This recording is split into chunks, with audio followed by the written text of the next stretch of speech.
How are we doing? Good morning. We are now live on Facebook, YouTube, and Instagram. So I'm going to try and make sure I give everyone equal attention. Bear with me.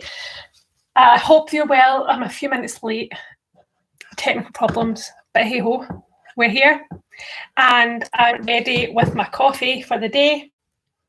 So I just wanted to jump on, as I said, in our feed, I wanted to chat to you today about working from home, how to stay effective, and giving us some tips. It's a bit of a challenging time for me. It's been 5 weeks at home now, and I actually have had experience working from home for the job that I do for quite a while now, but even in part-time. So, it's definitely an adjustment even for myself who's used to working from home. So I just thought that it might be useful today to go over some of my tips and from my experience. And if you have any questions, then pop them in the chat. I would love to hear your thoughts on how you're doing. And we will get started. So I'm jumping on today, just myself, excited to share. So I'll get into the tips that I wanted to share. And then if you have a comment, if you have any questions, then make sure you drop them in the comment section or drop me a DM. I'll be happy to help. First point of the day, find space. As you can see, I'm sitting on a desk. Well, you can't actually see, but I'm at a desk right now. I've been fortunate enough to have a little desk space here. I made a desk from IKEA years ago, and it is the one staple thing that comes with me wherever I go. So I highly recommend investing in a desk. And I will just get some.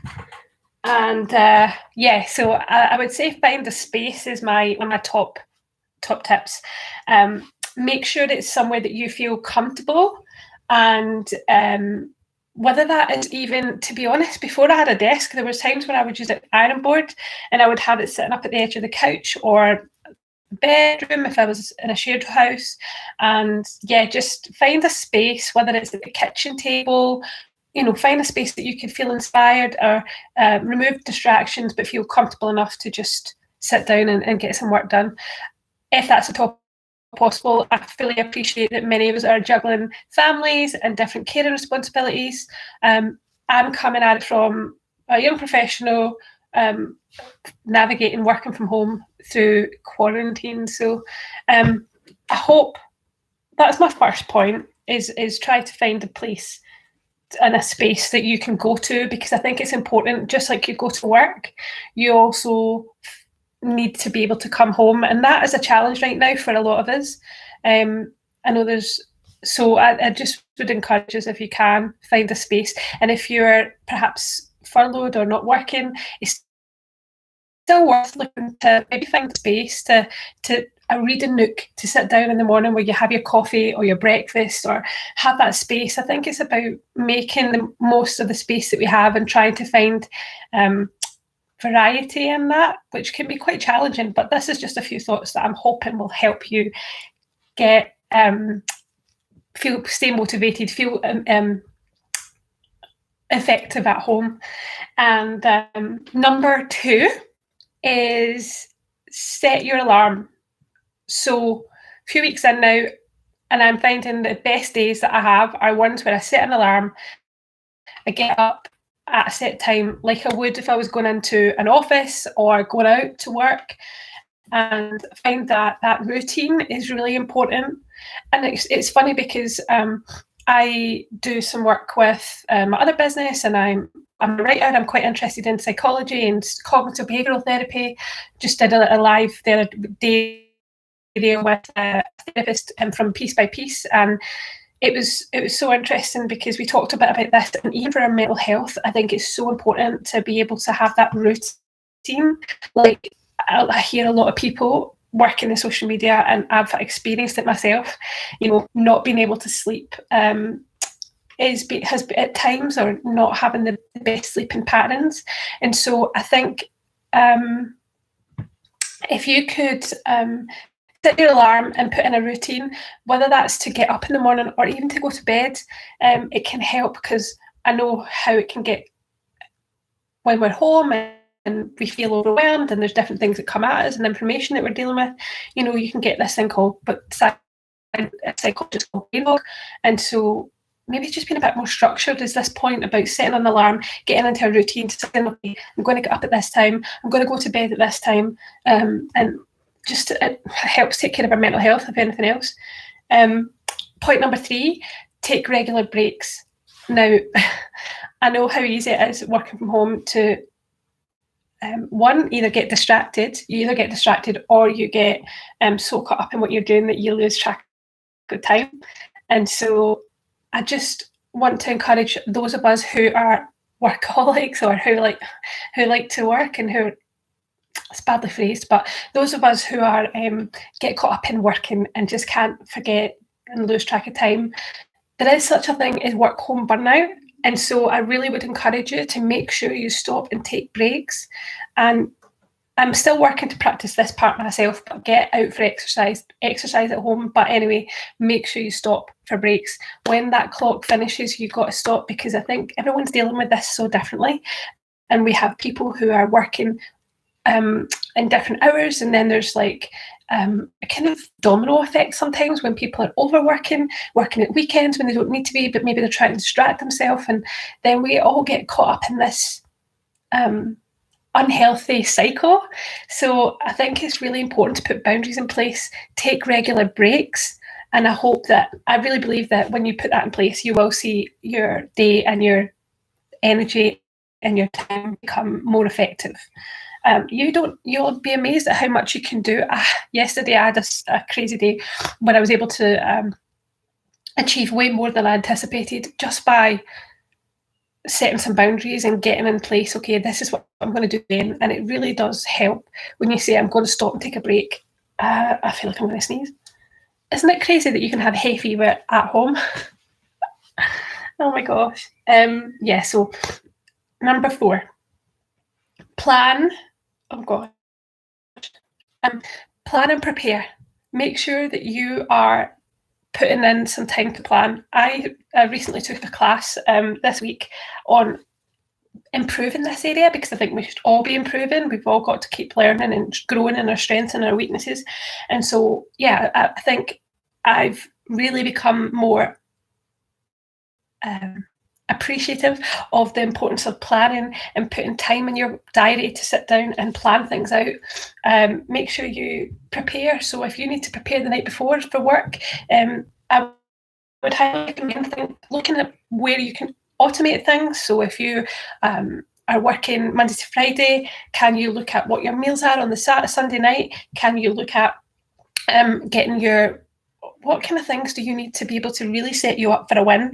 I know that if I don't, for example, this sounds really strange, but if I don't empty or fill the dishwasher before I leave for the evening and go to bed, I find it quite stressful in the morning getting up if I can't just come and get my coffee, because there's dishes and things around the sink that need to be dealt with. And so that can put a stumbling block in my day and actually tumble into determining how effective I will be at home. So these kind of things, planning, automating, preparing the night before. I know I've got a friend who prepares her clothes every night before she goes to bed. So that, even being at home, getting dressed, I know that's sometimes less enticing if we're just at home and we're social distancing, but actually getting dressed will help you mentally be prepared and get ready for a day to be effective. So make sure you plan and prepare the night before, plan and prepare the week before, however that looks for you. And maybe take 30 minutes. I heard a really good piece of advice from a leader just recently, and he suggested at the end of the day, taking 30 minutes in your working day, to review what you've done that day, see if there's anything you missed or anything you need to pick up tomorrow, and then take that next 30 minutes and lay out your action points for the next day, so that you are having time to reflect and review and plan to prepare for moving forward. I think there is so much in that to take and help us become more effective. And so I hope you're finding this useful. Number 5, check in on colleagues. I think it's important for us to remember that when we're dealing with people are people, and sometimes hurt people. And so even in a work environment, if we're getting stressed and we're typing away and some things are happening all around us, I just wanted to remind us to be gentle with each other and check in on our colleagues, to remember that we're in a pressure cooker in a lot of ways, and so people react differently. And I think that's important, because if we start to allow ourselves to be affected by other people's response to us or by situations external, then it will impact on how effective we are in that day. And we don't want to get a little kind of misunderstanding, miscommunication, or a difficult moment take us away from being effective in that day. So I guess it's being empathetic towards our colleagues and being mindful that, when you have an email that exchange words and you misinterpret it or you interpret it in a certain way, then maybe being mindful of these things will help us to stop us from tripping up over those kind of small things and letting that ruin our day. And believe me, it can. So yeah, check in on your colleagues. Kindness wins. Kindness is always a good idea. So make sure you check in with your colleagues, and be kind to yourself, which is point 6. Number 7, down tools. Make sure that you put your tools down at the end of the day, and try and not. That's why it's good to have that 30 minutes to review, 30 minutes to reflect, and plan for the next day. Try and put your computers down in another room. Take that space to switch off. It's something I'm really working on myself, and I am finding that the best days and the most effective days I have are when I put time boundaries in place. You will be surprised how much you get done when you have just a small amount of time. And so I hope that helps you today to stay effective. I can't wait to come on again and share more things. Yesterday, I launched my how to use social media for business course on Eventbrite, and I'm really excited to be delivering that over the next few weeks. So if you are interested, make sure you jump over and check on check on Facebook, check on the website, Eventbrite. I'm really excited to be able to help businesses and entrepreneurs and creative content creators take that social media message to the next level. So yeah, I hope you found that helpful today. I hope you have an effective day and an effective weekend. Make sure you take time to rest. It's so important. Rest and recover. And I will speak to you all very soon. Let me know what you think, what your feedback is, if there's any particular videos, maybe more towards even social media, what you would like me to cover. I think next week I'm going to jump on and talk about tips for Facebook. So make sure you check that out if you're interested. I will post it, of course, on YouTube and Facebook and Instagram. So I'll be going live. So any questions you have around Facebook, give me a shout. And yeah, have a fab Friday. All right. Thanks, guys, for watching.